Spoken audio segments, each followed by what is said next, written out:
Hi, my name is Linda Cirulli-Burton, and welcome to this channel named Above the Battleground, ACIM.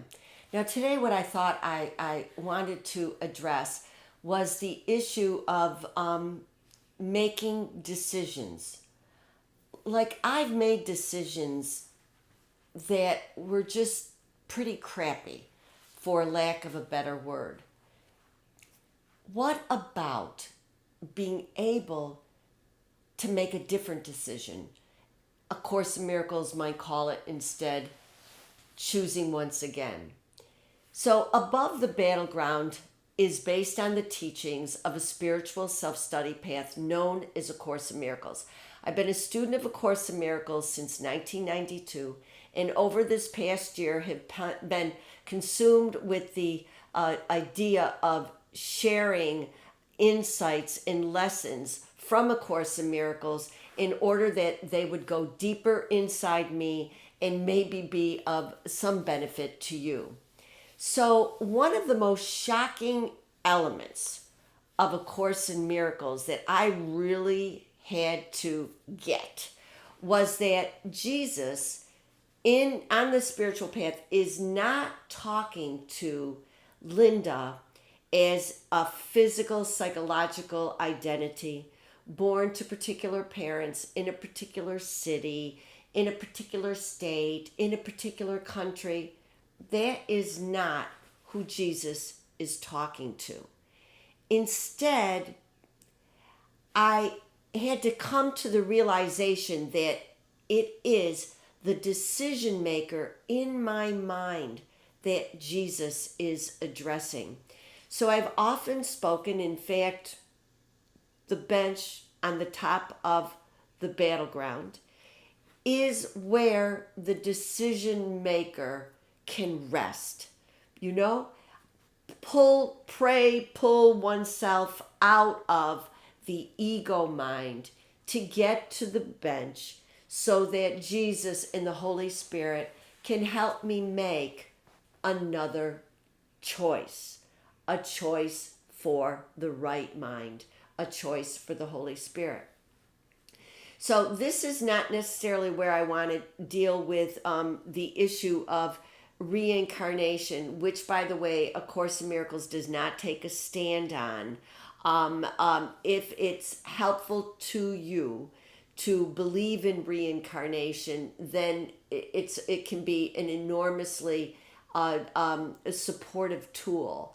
If it doesn't work for you, it doesn't work for you, and it's not necessary. But I do want to share with you an episode that occurred a couple of decades ago that really struck me.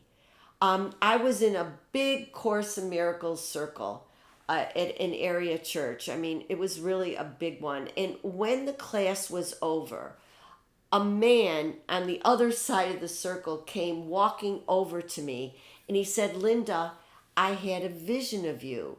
And the vision was that you went through the Holocaust. You had a very big family, and you went through the Holocaust. And after your camp was liberated, you learned that everyone else in your family had died. And you couldn't take it. And you ended up killing yourself.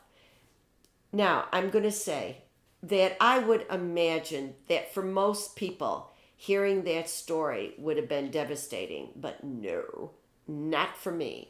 Because I had often tried to understand the paralysis I had with, ultimately, I was the firstborn of 7 children, mother, father, obviously. And I was obsessed with the sense of loss, or when loss would occur. I even called it potential loss, as though, it was never going to happen, just potentially. But I was really, even when I was a little girl, my father was in the Navy, and he was stationed at the Peace Bridge in Buffalo, New York. And so we only saw him on weekends. And, at that particular time, A lot of snow between where I lived in Buffalo for many, many months over the course of the wintertime. And I was absolutely paralyzed with fear about my dad.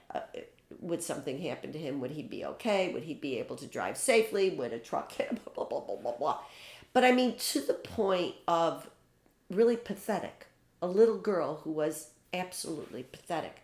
So when I grew to be a pathetic adult person, and this man said this to me, it was like, okay, I get it. I get it. I get it. It made so much understandable to me about my thinking, okay, about the thoughts that would range in my mind.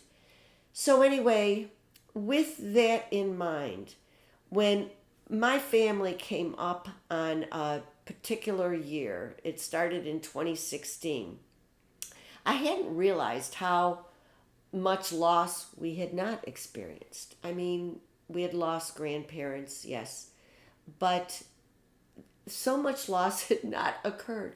And starting in 2016, there was a lot. So the first was my beautiful brother-in-law, who was just like a brother in our family, as much a brother as the blood brothers, you know.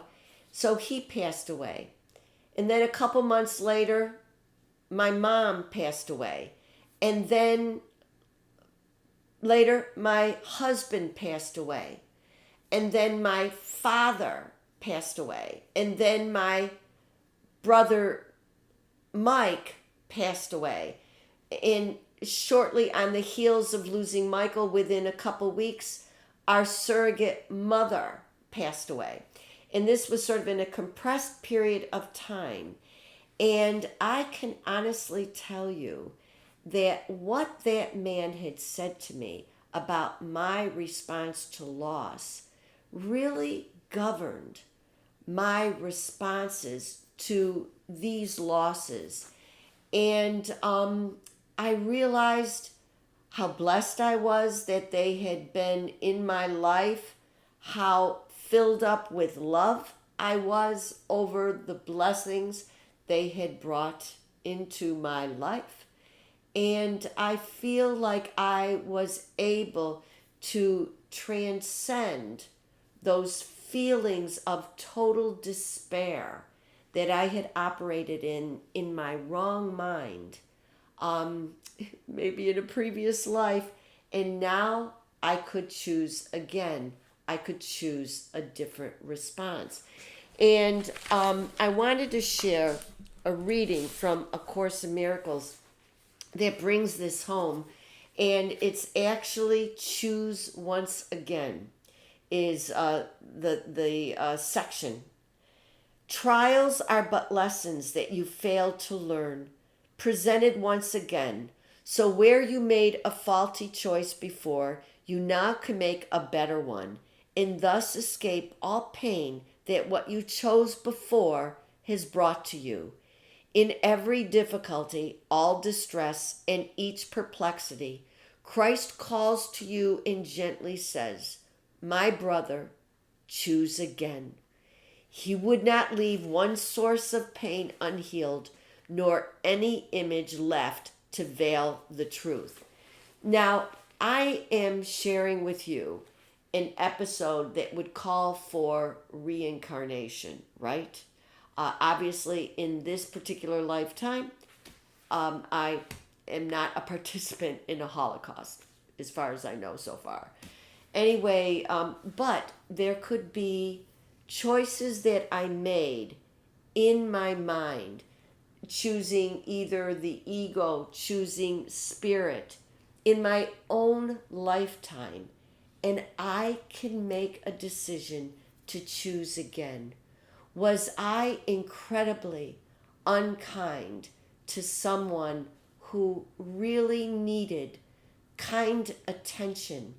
And I decided that, no, I don't want to, I don't choose to, and choose in a really rough way of making my perspective known.